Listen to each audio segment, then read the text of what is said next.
Students, so this is one of the very important question, which is sixth or seventh part of the question number 19. Now here what we have to do, we have to prove that summation sin square alpha or summation cos square alpha is 3/2. ਇਹਦੇ ਲਈ ਕੀ ਕਰਨਾ, ਜਿੱਦਾਂ ਪਹਿਲਾਂ ਆਪਾਂ ਕੀਤਾ ਸੀਗਾ ਕਿ A B C ਆਪਾਂ ਲੈ ਲਏ ਸੀਗੇ, ਸਿਸ ਅਲਫਾ ਸਿਸ ਬੀਟਾ ਸਿਸ ਗਾਮਾ। ਫਿਰ ਅਸੀਂ ਨਾ ਤਿੰਨਾਂ ਨੂੰ ਐਡ ਕੀਤਾ ਤੇ ਐਡ ਕਰਕੇ ਸਾਡੇ ਕੋਲ ਆ ਗਿਆ ਸੀਗਾ A + B + C 0। ਠੀਕ ਹੈ, ਤੇ ਜਦੋਂ ਆਪਾਂ ਇਹਨਾਂ ਰੈਸੀਪ੍ਰੋਕਲ ਐਡ ਕਰਦੇ ਹਾਂ ਦੈਨ ਆਲਸੋ ਵੀ ਗੈਟ 0 ਵਿਚ ਇਜ਼ AB + BC + CA। ਹੁਣ ਕੀ ਆ ਕਿ ਆਪਾਂ ਇਹਦਾ ਸਕੇਅਰ ਕਰ ਲਿਆ ਸੀ, that is again the first part. ਆਪਾਂ ਸਕੇਅਰ ਕਰਦੇ ਹਾਂ, ਸਕੇਅਰ ਦਾ ਫਾਰਮੂਲਾ ਲਗਾ ਦਿੰਦੇ ਹਾਂ, ਉਹਦੇ ਵਿੱਚ ਜਿਹੜੀ ਆ ਚੀਜ਼ ਹੈ AB + BC + CA ਤਾਂ 0 ਹੈ, ਤਾਂ ਸਾਡੇ ਕੋਲ ਆ ਗਿਆ A² + B² + C² 0। ਹੁਣ A B ਤੇ C ਦੀ ਵੈਲਿਊ ਸਿਸ ਦੀ ਫਾਰਮ 'ਚ ਪੁੱਟ ਕਰ ਦਿੱਤੀ, ਸਿਸ ਨੂੰ ਐਕਸਪੈਂਡ ਕਰ ਲਿਆ, ਸਿੱਧਾ ਵੀ ਕਰ ਸਕਦੇ ਹਾਂ ਸਿਸ ਅਲਫਾ ਸਕੇਅਰ ਯਾਨੀ ਕਿ cos + ਏਓਟਾ sin ਅਲਫਾ ਦਾ ਸਕੇਅਰ। ਤਾਂ ਡਿਮੋਵਿਸ ਥਿਓਰਮ ਦੇ ਅਕੋਰਡਿੰਗਲੀ एंगल च मल्टीप्लाई हो जाएगा, 2 अल्फा बन जाना है। तो cos 2 alpha + aorta sin 2 alpha cos 2 beta + aorta sin 2 beta इदे सारे स्केयर ਜਿਹੜੇ ਆ ਉਹ 2 ਟਵਾਈਸ ਹੋ ਜਾਣਾ एंगल। ਤੇ ਹੁਣ ਇਹਦੇ ਰੀਅਲ ਪਾਰਟ ਬਣ ਗਿਆ cos 2 alpha + cos 2 beta + cos 2 gamma = 0 which we have proved in the first part at the sin ਵਾਲੀ। ਹੁਣ ਜਿਹੜੀ ਆਪਾਂ ਚੀਜ਼ ਪ੍ਰੂਵ ਕਰਨੀ ਉਹਦੇ ਲਈ ਕੀ ਕਰਨਾ, ਇਹਦੇ ਵਿੱਚੋਂ ਕੋਈ ਵੀ ਇੱਕ ਆਪਾਂ ਲੈ ਲੈਂਦੇ ਹਾਂ, ਜਿੱਦਾਂ ਲੈ ਲਿਆ cos 2 alpha cos 2 beta cos 2 gamma = 0 ਆ, ਸਮ 0 ਹੈ। ਹੁਣ ਇਹ 'ਚ cos 2 ਅਲਫਾ ਦੀ ਵੈਲਿਊ ਸਾਡੇ ਕੋਲ ਫਾਰਮੂਲਾ ਹੁੰਦਾ ਆ 1 + 2 cos theta is 2 cos square theta. ਠੀਕ ਹੈ, ਤਾਂ ਇਹਦੇ ਵਿੱਚੋਂ cos 2 ਥੀਟਾ ਅਗਰ ਆਪਾਂ ਲਿਖਣਾ ਹੋਵੇ ਤਾਂ that will be 2 cos square theta - 1 ਹੈ। ਟ੍ਰਿਗਨੋਮੈਟਰੀ ਦਾ ਇੰਪੋਰਟੈਂਟ ਫਾਰਮੂਲਾ ਆ। ਇੱਥੇ ਆਪਾਂ ਪੁੱਟ ਕਰ ਦਿੱਤਾ cos 2 ਅਲਫਾ ਦੀ ਜਗ੍ਹਾ ਤੇ 2 cos square alpha - 1, cos 2 beta ਦੀ ਜਗ੍ਹਾ ਤੇ ਸਾਰੇ ਐਂਗਲ ਮਤਲਬ ਇਸੇ ਤਰੀਕੇ ਨਾਲ ਹਾਫ ਕਰ ਲੈਣੇ ਆ, 2 cos ਸਕੁਅਰ बीटा - 1 ਆ ਗਿਆ। ਤੇ ਸਿਮਿਲਰਲੀ ਥਰਡ ਵਨ, ਹੁਣ ਇਹਦੇ ਵਿੱਚ ਜਿਹੜੇ cos square alpha cos square beta cos square gamma ਦਾ ਸਮ ਟਵਾਈਸ 2 ਸਾਰੇ ਨਾਲ ਆ ਰਿਹਾ, ਤੇ -1 - 1 ਇਹ ਬਣ ਗਿਆ -3, ਦੂਜੇ ਪਾਸੇ ਇਹ 3 ਬਣ ਜਾਏਗਾ। ਤੇ 2 ਜਿਹੜਾ ਇੱਧਰੋਂ ਨੀਚੇ ਆਪਾਂ ਡਿਵਾਈਡ ਕਰ ਦਾਂਗੇ 3/2 ਆ ਗਿਆ। That proves the one part. ਇਹਦੀ ਜੇ ਆਪਾਂ ਇਹਦੇ 'ਚ ਕਿਉਂਕਿ ਇਹਦੇ 'ਚ 2 ਪਾਰਟ ਹੈ ਨਾ, ਸਾਈਨ ਸਕੇਅਰ ਅਲਫਾ ਪ੍ਰੂਵ ਕਰਨਾ ਹੋਵੇ, ਆ ਸਮੇਸ਼ਨ ਦਾ ਮਤਲਬ ਇਹੀ ਹੈ ਕਿ ਸਮ ਸਾਰੇ ਜਿੰਨੇ ਵੀ ਐਂਗਲ ਹੈ ਸਾਰਿਆਂ ਦਾ ਸਮ। ਤਾਂ ਜਿਹੜਾ ਇਹ ਰਿਜ਼ਲਟ ਆਇਆ ਨੂੰ ਆਪਾਂ ਸਿਗਮਾ ਸਮੇਸ਼ਨ ਮਤਲਬ ਸਿਗਮਾ। ਠੀਕ ਹੈ, ਤਾਂ ਸਿਗਮਾ cos ਸਕੇਅਰ ਅਲਫਾ ਦਾ ਮਤਲਬ ਹੈ ਕਿ ਤਿੰਨੋਂ ਜਿਹੜੇ ਐਂਗਲ ਆ ਉਹਨਾਂ ਦੇ ਜਿਹੜੇ ਕੋਸਾਈਨ ਰੇਸ਼ੀਓ ਹੈ ਸਕੇਅਰ ਦਾ ਸਮ cos square alpha + cos square beta + cos square Gama 3/2 ਆ ਗਿਆ। ਹੁਣ ਅਗਰ ਆਪਾਂ ਸਾਈਨ ਦੇ ਲਈ ਪ੍ਰੂਵ ਕਰਨਾ ਤਾਂ ਇੱਥੇ ਵੀ ਪੁੱਟ ਕਰ ਸਕਦੇ, ਸਿੱਧੇ ਪੁੱਟ ਕਰ ਦਿਓ ਕਿ cos square alpha will be 1 - sin square alpha. ਠੀਕ ਹੈ, cos ਸਕੇਅਰ बीटा ਹੋਏਗਾ 1 - sin square beta.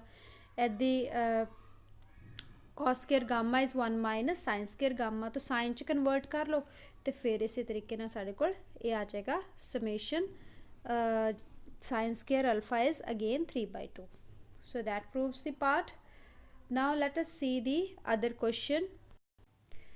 This is the last question of the exercise. Here z is cos theta + iota sin theta. Again ਸਾਡੇ ਕੋਲ z ਜਿਹੜਾ ਆ ਉਹ ਸਿਸ ਦੀ form 'ਚ ਆ, ਆਇਡੈਂਟਿਟੀ ਆ ਦਿੱਤੀ ਹੋਈ ਹੈ। ਆਇਡੈਂਟਿਟੀ ਕੀ ਹੈ, this is nothing but GP the summation the formula ਹੈ। GP ਸੀਰੀਜ਼ ਬਣਦੀ ਪਈ ਹੈ ਨਾ, z ਦੀ ਫਸਟ ਟਰਮ ਹੈ, z² ਕਾਮਨ ਰੇਸ਼ੀਓ ਹੈ, ਤੇ ਇੱਧਰ ਸਮੇਸ਼ਨ ਦਾ ਫਾਰਮੂਲਾ ਲਗਾਇਆ ਹੋਇਆ, ਦਿਸ ਇਜ਼ ਗਿਵਨ।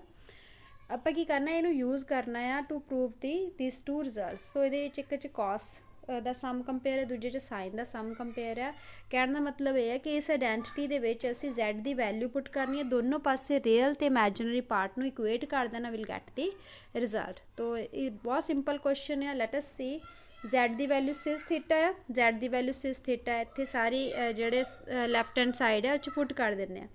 ਤੋ cis theta cube cis theta raised to power 5 and so on।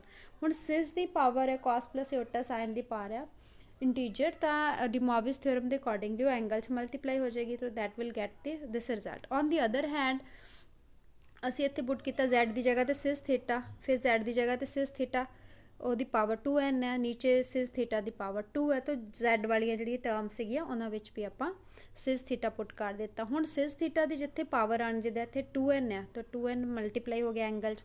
ਇੱਥੇ ਡਿਨੋਮੀਨੇਟਰ ਸਿਸ ਥੀਟਾ ਦੀ ਪਾਵਰ 2 ਹੈ, ਤਾਂ ਸਿਸ 2 ਥੀਟਾ ਬਣ ਗਿਆ। ਸੋ ਇਨ ਦਿਸ ਵੇ ਵੀ ਗੈਟ ਦੀ ਰਿਜ਼ਲਟ।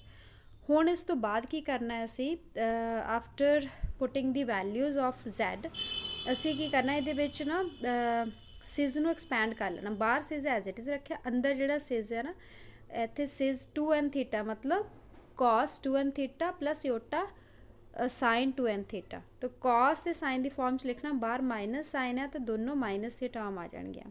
ਇਹਦੇ ਨੀਚੇ ਵੀ ਜਿਹੜਾ ਸਿਸ 2 ਥੀਟਾ ਆ ਇਹਨੂੰ ਆਪਾਂ ਲਿਖਣਾ cos 2 theta plus iota sine 2 theta. Again ਬਾਹਰ ਮਾਈਨਸ ਸਾਈਨ ਹੋਣ ਕਰਕੇ ਦੋਨੋਂ ਮਾਈਨਸ ਆ ਗਏ।